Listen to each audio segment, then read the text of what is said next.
Здравейте, приятели на блога Силен БГ. Сега правя едно кратко клипче, което съм решил да озаглавя Силата на Силен или Алтернативата Силен, докато пия кафето си преди тренировка, което си купувам от една близка бензиностанция.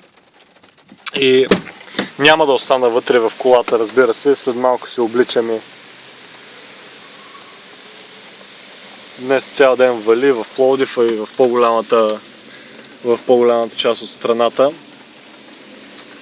И хайде и аз да се видя така преди самото занимание. Това, което искам да ви кажа всъщност е, че се старая да направя блога Силен като онлайн медия. Единственото място в България, разбира се, не е самоцел да бъде единствено, но май така се получава, което да ви даде посланието, че можете да тренирате винаги, навсякъде, без значение от времето, без значение от финансови средства и така нататък. Тоест на едно по-дълбоко ниво искам да ви покажа, че е най-важното човек да бъде независим, включително и от такива обстоятелства, за които говорих току-що.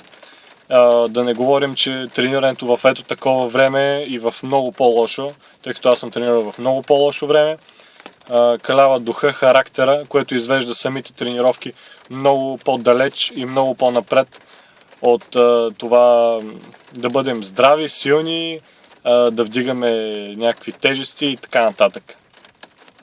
И нека това клипче остане така кратко. Поздрави, успех!